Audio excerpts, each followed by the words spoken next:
Hello, my name is Camilo Villanueva, and I'm going to talk about the creative writing workshop here in Japan and how it can be used to transform students.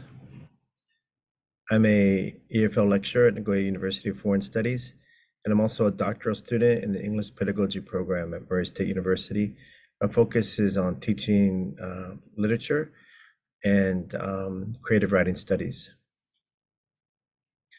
This is the overview today. I'm going to describe a little bit about my teaching context, go through a few of the articles, literature review, why the study is important. Uh, the methods is the main part, show you how I do the workshop model, and talk about kind of the results and my conclusion. So I don't know how much you know about Japan, but in Japan, the academic system is very rigorous. Just although I think it's over 80% of of students of college age are enrolled in uh, tertiary education of some sort. Um, Even so, it is a struggle to get to university. Most students, there is a hierarchy, and most students prepare from a very early age. In order to get to university, you have to go through a rigorous entrance exam system, sometimes taking multiple exams. And students actually take off parts of their last year of high school in order just to study. So they they forego vacations, they forego club activities, and this is a normal thing. It's not a rare thing. And in order to get to the high school, they have to go through a similar process. So what happens is many students start studying for university when they're in preschool. Believe it or not, their parents push them to join elementary school programs, which are like feeder schools or escalators, which automatically enroll them into, for example, combined junior senior high school, which feeds into a university. And most of these universities are not elite. However, if you go to one of these university high schools, you have a good chance of getting into an elite high school if you do well. So one thing I noticed is that a lot of students have some trauma from their experiences, and what came out is this study. So this study took place during the 2022-23 school year, where I work in central Japan. I teach English as a foreign language mainly, but also teach essay writing and creative writing. Creative writing class is part of a third year writing program. In their first 2 years, students take essay writing, and it prepares them for academic writing for their fourth year, the final year, which is writing an academic thesis.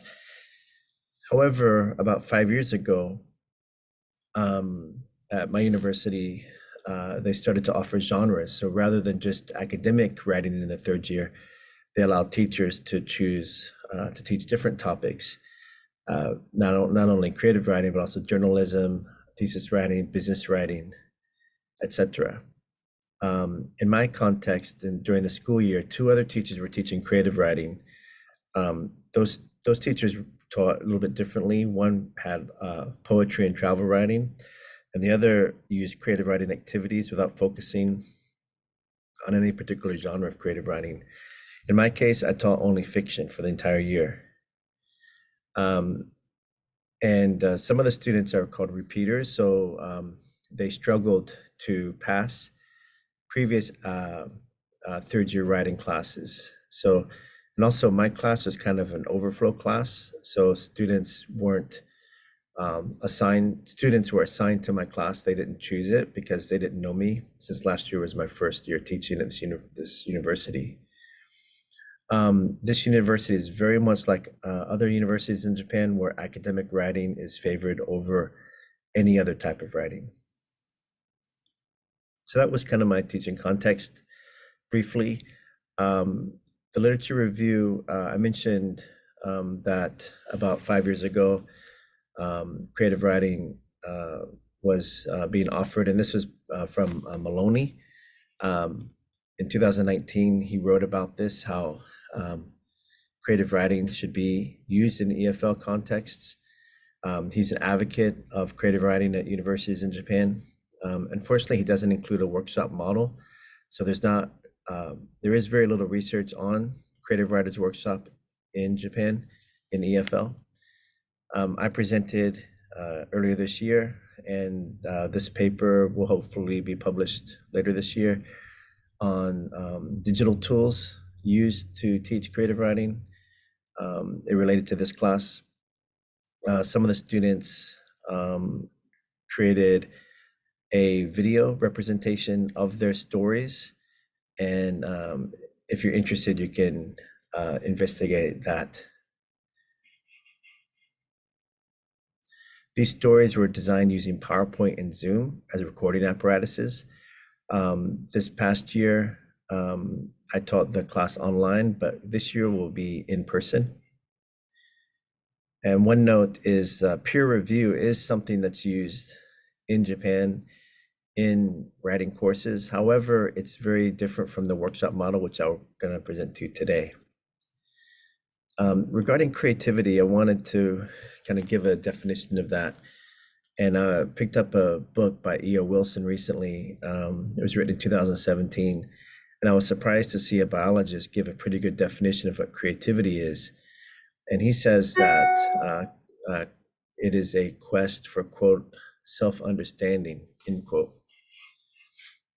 And this quest for self-understanding does not end. Graham Harper has a quote here that is about students in creative writing programs struggling to kind of balance the academic part of breaking down, dissecting literature with the more creative part, the act of making works of art. And I thought that this quote also applies to my teaching context, where students come into my class with an academic background, writing academic essays, and how difficult it is for them to write creatively. So he says that our students struggle to divide themselves between two competing, apparently disparate pursuits. One of the things that, if it's a benefit or drawback of being a creative writing teacher, is that we get glimpses into the personal lives of our students, maybe more so than other teachers. And I encountered this in the past year, where students told me about some of their struggles of writing fiction, that they couldn't write the fiction because the story was true. For example, one boy told me about how he was about to drop out of high school, and he was encouraged to continue high school, but he felt a lot of guilt by coming to university because that student who kind of helped him get back into high school, that student himself also dropped out and never made it to university. And he wrote a beautiful, elegant story that wasn't fiction at all. But what happened was that changed my approach this year. Is I'm dividing my class, rather than full year fiction, I'm dividing it between creative nonfiction and fiction. However, Waldor states that regarding workshop training, is it cannot be about training creative writing teachers to be ersatz therapists. So we are not trained to be therapists. However, we do get glimpses into the lives of our students, and we also have a set of tools that can help students overcome struggles. Bullock's research is with the Self-Defense Force in Australia, and he was able to use creative writing tools to help people with PTSD. So these benefits are not new. These are known, and I believe that it's important for us to utilize them. So going through what I did is, in order to prepare students for the workshop, I got them to workshop a published story that they knew about. So almost every student in Japan knows about Yuki Onna, which is called The Snow Woman. It's a story about a ghost woman and a man who falls in love with her, and he doesn't know she's a ghost, uh, and she threatens to kill him, but she escapes. It's a very odd story, but I recommend to read it. You can find it online, called Yuki Onna. So students workshop the story using a model that I used when I was a master's student in America in a similar online class. So they read the story and they wrote a short summary of it. They wrote about things that they liked about it. I asked them to use specific passages, and they wrote about how the story could be improved. And a one final sentence, one final thought they were asked to write about. So this was to prepare them before going in to look at their peers' work. And this is the actual instructions for the workshop. We did 3 different workshops during the year. This was a final one, and I asked them to do the same thing, make sure that they read the story by checking the summary. They looked at things they liked about it, specifically regarding the craft that they learned during the year, regarding plot, regarding characterization, dialogue, action, thought, for example, setting. Those things that their peers wrote about, they were asked to highlight them. And also things that they thought could be improved, so kind of a negative reaction. Although I did ask them to sum up with a final positive thought at the end, and this could also be a question. And this is where they could state their overall impression, for example, if they liked it or not.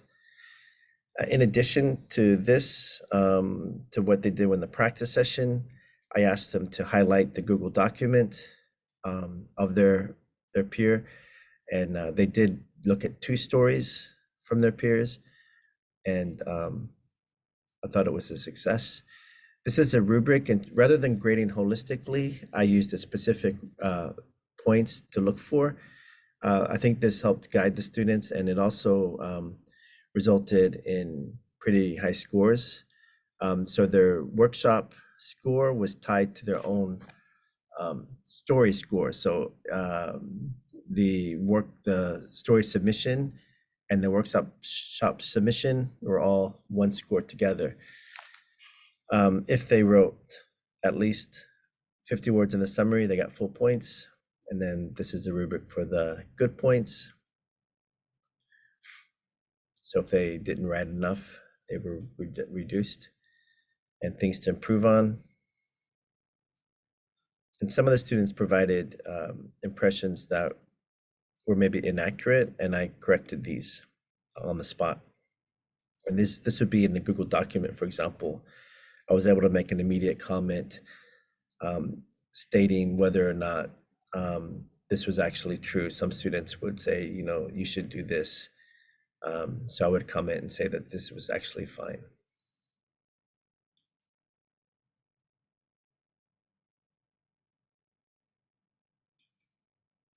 And this is the Google Doc worksheet that they're asked to fill out. And some students allowed me to share their work, and this particular boy describes a short story about a girl named Haruka who drops out of school, but she runs into a classmate from before, and this classmate encouraged her to go back to school and to go to university. And this resonated with the student writing doing the peer workshop review. He says at the end, the final thoughts, he says, the 6 years of middle school and high school can bring dramatic physical and psychological changes.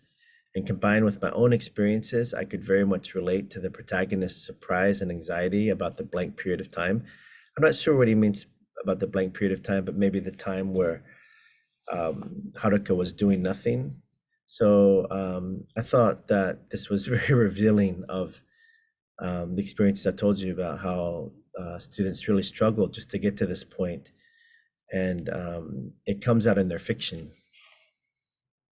and also it resonates with the students reading the fiction. And this is why the workshop model is really important, I believe. This is how I organized everything. I did it all anonymously, and I gave codes. The colors are for students that submitted on time, and uh, and some that did not submit. This evolved throughout the year, so through workshops, I kind of changed the way I did things. I confined the workshops to specific classes in the beginning, but at the end, since it was all anonymous, I used workshopping over multiple classes. So students were reading stories written by students outside of their class. They didn't know it. I decided this year, though, to change it to have them actually know who they're peer reviewing. Um, Not all of the students submitted comments because these surveys were not mandatory and they were all anonymous. So they were given a Likert scale of 1 to 5. I'm not going to show you those results. I just want to show you the comments, and the comments were all positive, the ones that submitted them. So more than half submitted comments. And they had the option to also write in Japanese to show their, if they needed to do that. But all but one wrote in English. The first top comment talks about how the class has meaning. And through writing a lot of sentences, they could require the ability to think logically. And that's kind of interesting to me because thinking logically is kind of ties to academic writing, not creative writing, I believe. Um, but the student was able to see these things, these positive things. And also, I'm not sure that they could say that an academic writing course has meaning. Sure, it's practical, but in this case, I believe she's talking about having meaning in her life. The bottom comment is similar. It says that it gave, or I'm not sure if it's a boy or girl, but it says it gave him an experience he could not get in any other class. And this was a very positive take for me. So in conclusion, I believe that there are many benefits to the creative writing workshop. And although there are some negatives, for example, there's bullying, especially in Asia, but all over the world.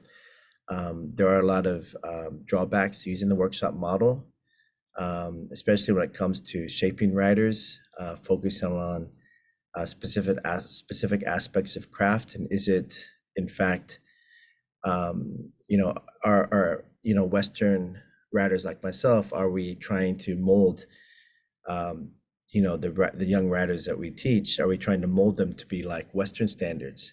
Because there are different standards of writing here in Japan. But even though there are many drawbacks, I believe that the positives outweigh them. The positives of being able to connect students, that being able to step back and see the struggles of their peers is really important. And that's the impetus of this study. So thank you for listening. And these are the few references that I have.